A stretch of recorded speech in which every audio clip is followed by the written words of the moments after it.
What's up, YouTube? TopFlightUSA back with another one. How you doing, brother? I'm good. How are you?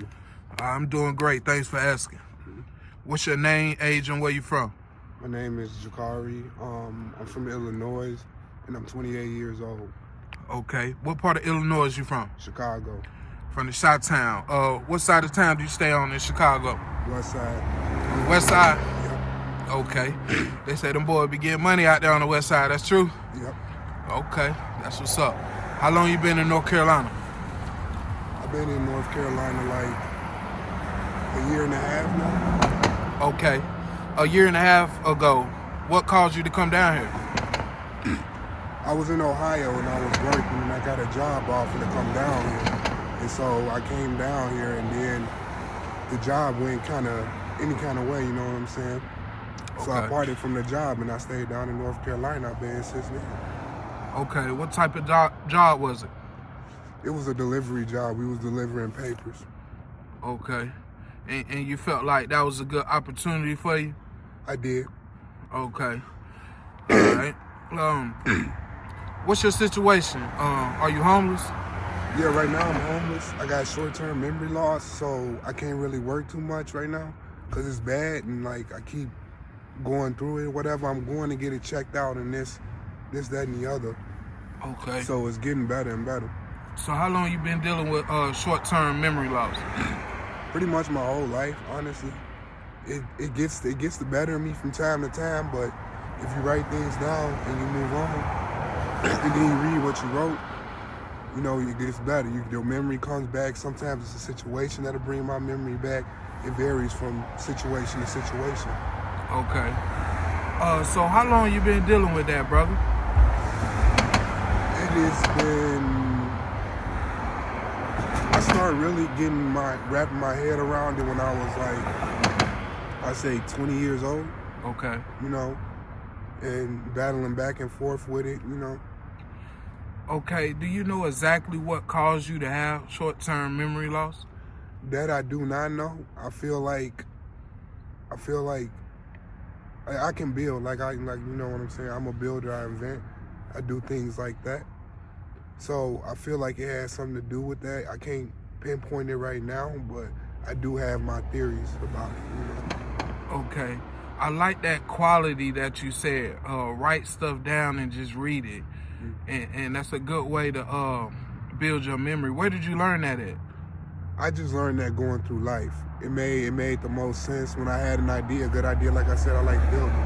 So when I would build something, you know, I would have to write it down and remember what it was I needed to build, you know? And right. That just kind of helped me get through it day by day. And I got better and better. That's very smart, man. I like that technique. I might have to start using that. Maybe I should write down these questions I'm asking and you know, try to remember them that way, because sometimes I forget as I do the interviews. Okay, let's get to know you a little bit. Let's talk about your childhood. Did you grow up in a two-parent household?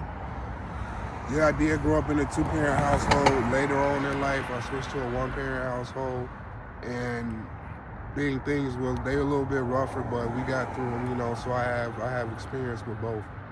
Okay, so what was your experience like when your parents separated? It was a lot of time to myself, you know, a lot of thinking, a lot of,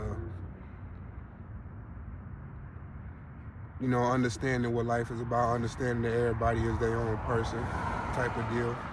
Okay. Which parent did you stay with?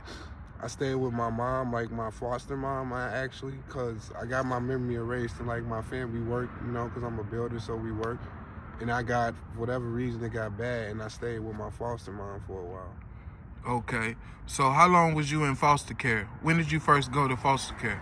I don't remember the exact age, but I believe I was like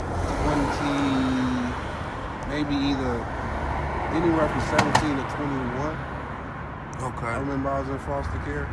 Do you remember what caused you to go to foster care? I do not at this time. I draw a big blank at it. I don't have it in my memory, unfortunately, and I didn't get to write it down. So I do not know at this point.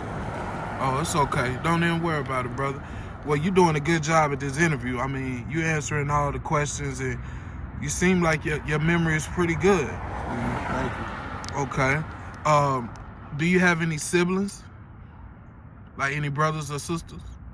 I believe I have a couple brothers, Okay. possibly, and a sister. Maybe a sister. They all younger than me, so they came when I was a little older and I already had short-term memory loss. And I think that's the order that they was born. Okay. Where's your mother and father at right now? Are they here in North Carolina?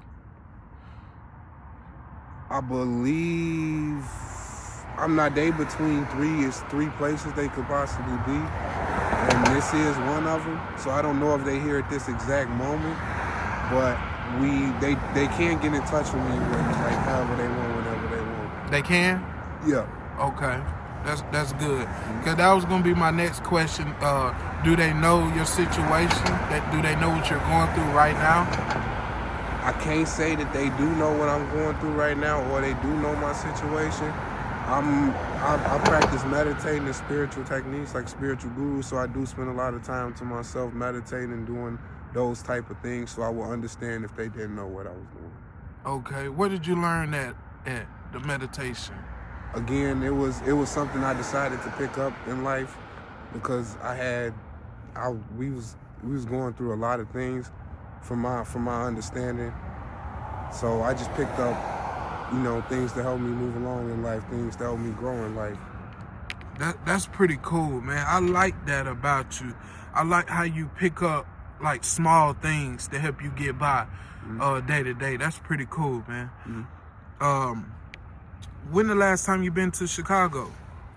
It has been, I want to say 3 to 4 years since I've been there. Okay, is that where the majority of your family is at? Yes. But like I said, we build, so they move in from place to place. They could be either or.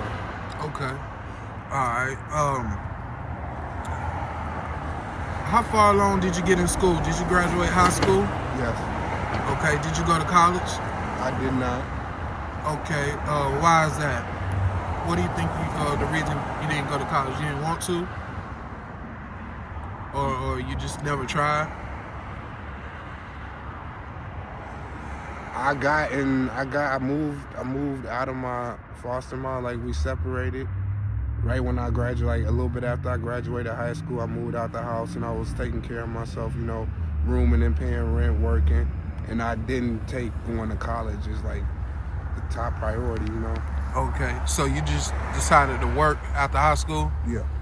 Okay. Yeah, because you mentioned that your memory loss came around 21, 22, somewhere around that. So I was just trying to figure out, like, what was you doing right after high school? So you graduated around, what, 17, 18, somewhere around there? Mm-hmm. Okay, so you just decided to work after high school? Yeah, that's when I noticed it, you know what I'm saying? That, like, I had it my whole life from my understanding, but it became easier to recognize when I was that age. Okay. All right.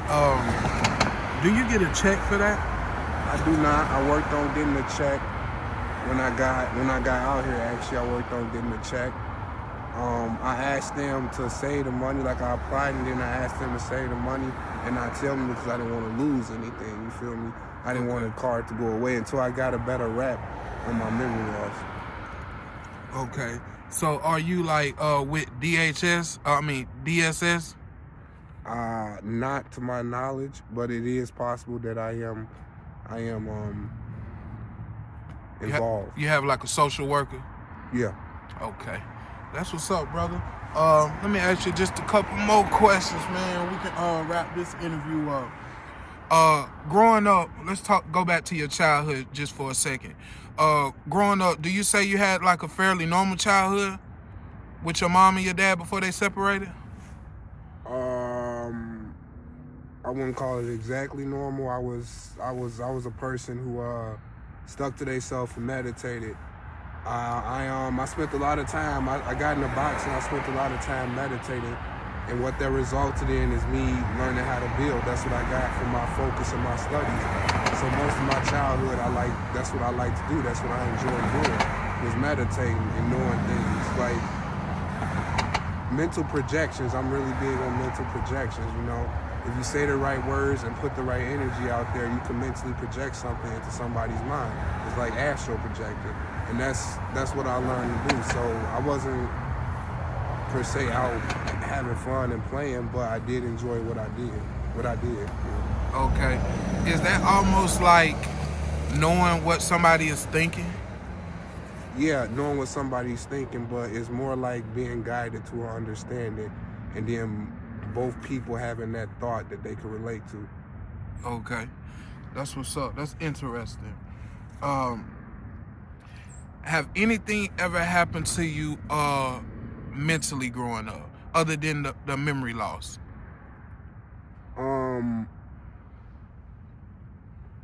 I mean, yeah, I had a lot.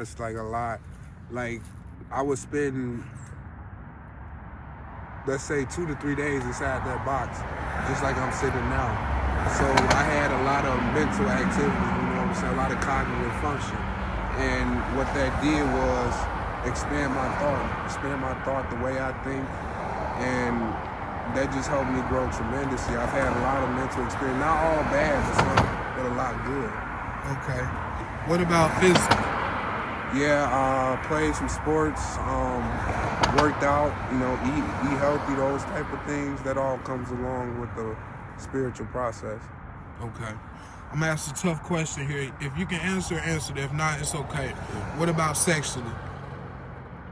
Sexually, sexually, my life is okay. You know, I've experienced dating. I've experienced, you know, being in a relationship with a person. These are all things I've done, and I cannot say I've had the worst relationship. I've experienced some bad things, but I cannot say that I'm defeated from that or anything like that. Okay. So, you don't have a girlfriend right now? You don't deal with anybody right now? No, not at this moment. Okay. So, how do you feel about being homeless? Like, how do you feel about being out here in the cold like this? I don't feel too bad again because of the way that I chose to live and the practices that I had. I don't enjoy being homeless, but this is by far not the worst thing. I've had a lot of patience. I got a lot of patience, and the way I've grown has prepared me for this. Okay. So how do you deal with the cold? I see you got this big old comforter on. Yeah, I keep a comforter. I dress warm, you know, put on socks, put on a couple layer of pants, and your body adapts. When you meditate a lot and you get a couple of years in it, your body, you learn to read your body, and your body adapts. So if I'm out here in the cold, my body will adapt to the cold. Okay. Even in the middle of the night, like when temperatures drop down to the 30s or maybe even in the 20s? Yeah, it will, but you'll still feel it. It's still cold, you know. But your body is keeping its own heat the best that it can, producing cold air. So some of the cold air leaves your body without fully going in and disturbing all the heat that you have. Okay. Do you feel like that's dangerous? Because I heard of people dying by being too cold or because of the cold air. I wouldn't say I'm worried about dying. That's not my concern. Cause like I said, I'm prepared for that. Do I think people need to worry about dying?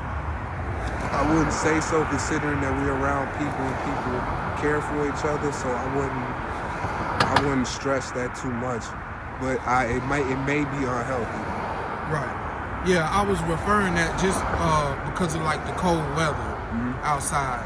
You know, 1, 2 o'clock in the morning, it might be 20-something degrees out here.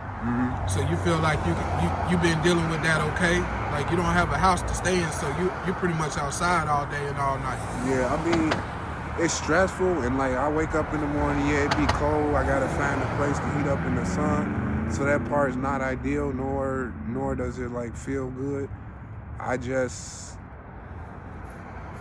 with it, you know what I'm saying? So hopefully that situation gets better. I had people offer me tents and all these things, but I got what do you call it? the way I function, I want to be prepared to have that and stuff. I don't want to lose it. I don't want to, rip it, misplace it. I'm gonna have a plan, a good plan to have I don't like just getting stuff and not having a plan and making sure it's okay, making sure my environment's safe. So there's a lot of steps I gotta take before I can just say yes to all of these, items or offers that I get. I gotta be prepared, and right now, I gotta go through a whole thought process because my memory is coming back. Not that that's the most challenging thing and I can't do it, but I gotta respect the fact that I need my memory, and I'm focused on that. That's right. Do you have any addictions? No, I don't. I'm not really addicted to anything. We could party, have fun, no judgment or anything like that. But as far as addiction goes, nothing controls my life, you feel me? I got a lot of reasons for a lot of things, and I'm a pretty quiet person. I'm not really outspoken. Well, I'm outspoken when it's time to speak. And my life is not under control. It don't matter what you do or how you do it, it's the control you have over you and your life. Okay. Feel me? That's what's up. Have you ever tried drugs before? I mean, it depends on what you consider drugs. I'm gonna go ahead and say yes, just to clarify. Like I have smoked before, you know what I'm saying? But it's like it's not something that's gonna stop me or control me. So you're pretty much saying even if you did a drug, it won't have no control over your life. You're pretty much in full control of yourself at all times. Yeah, when you do drugs, it alters the state of your mind. So you have a normal mind, and then you do drugs, and it makes you feel something. So as far as drugs, like ruining your life and making it worse, I can't really agree, because your brain can alter its own state. Like if you meditate long enough and focus all your energy, you can simulate being high. Your brain can simulate being high. That's why your brain can accept drugs, and then it can produce something in your body. The drug is just helping your brain. So once you figure that out and once you understand that process better, then you will know that for yourself, and you will see what I mean. Okay. Yeah. I kind of understand that, man. A lot of people that I do interviews with, they do have addictions. Mm-hmm. But nobody never explained it like how you explained it. By having full control of yourself, even if you are doing the drugs. You can have effects from drugs without ever taking a drug in your life, because you trained yourself and you have a higher cognitive function. Some of the smartest people in the world can confirm that they don't have to smoke weed to get high off of weed. Your body can simulate it. Otherwise, your body wouldn't understand what you were smoking. Like when you eat, your body knows you eat meat. Your body knows the difference between a vegetable and it knows the difference between a burger. You feel me? And it's the same way with drugs. Your body was meant to accept it. So you already got the ability to understand it and produce the effect in your body. So as far as being addicted to the drug, I don't know. I think that's just a better way to spend your time. That's a matter of environment and how people treat you around you. If a person chooses to do drugs around you instead of whatever it is you're doing, that drug may be more entertaining. It may just be they want to break, or however they choose to view it is how they view it. So my opinion of addiction varies, you know what I'm saying? Because it's like, I don't know how people are treated or how they cared about. Right. I definitely understand how you put that, brother, and you explained it very well. I appreciate that. Mm-hmm. Where do you see yourself in the next 6 months? As far as the future goes, my memory, I'm starting to get a lot. I'm starting to get a lot of it back. So I see myself being better. As far as my situation, am I gonna start over and then start climbing again? Because I'm used to climbing. I'm used to having to get things and work from the bottom. This is not my first time, but it won't be my last, because I will continue to get better. So in 6 months, I see myself, if I had to set a short-term goal, I see myself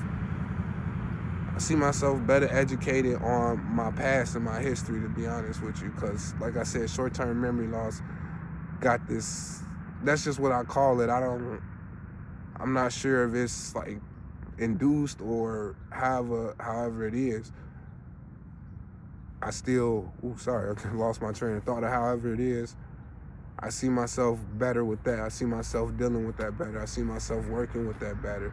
Because once you put your, like you said, the code can be a motivator. It don't have to be the worst thing. You can get challenged. It can be challenging. You can overcome. So hopefully I can use all these things to my advantage and be better than I am now. That's right. You're very intelligent, brother. I see a good intellectual side of you coming out right now. You know what I'm saying? And I don't get that every time I do an interview, like street interviews and stuff like that. But I see it coming out of you, brother. And you know, it tells me a lot about your spirit, you know. I don't want to get everything all in this interview right here. I want you to stay in touch with me. And hopefully we can do this more.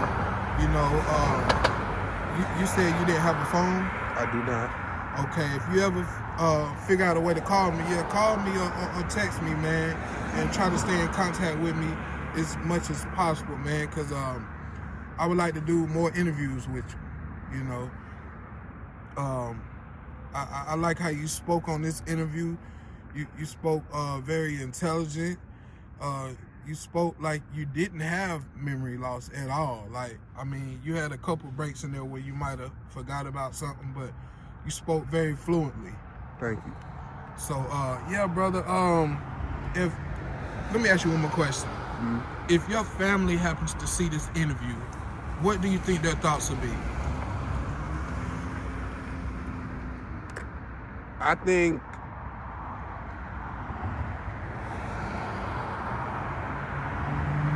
they would know where I was in this place, and they would know that more is to happen. You know, they would probably dissect the situation and grow from it. Because, like, when I was meditating, you know, I helped my family think and grow as well. Because, like, I forgot, I don't even know, but I pretty much did it my whole life. Like, right now, it's pretty much the first time I haven't been meditating for weeks at a time. You know, I stopped eating, I stopped doing that, just to get through all the work that I need to do. So they will probably try to be understanding of what I'm going through and the growth I could have of it, the growth I could have from it, and they would probably, you know, just watch, you know. Do you think they'll, like, come out here and try to help you or try to find you? There's no reason that they wouldn't, and they wouldn't. There's no reason that they wouldn't, so I'm sure that they would. Okay.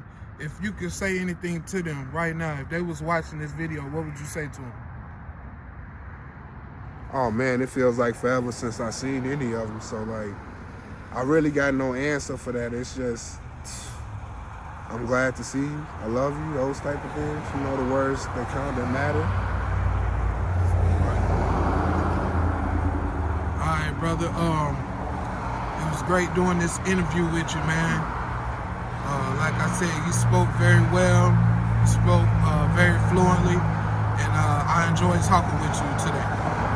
I'm gonna give you my card and all my information after this interview, and please stay in touch with me if you can.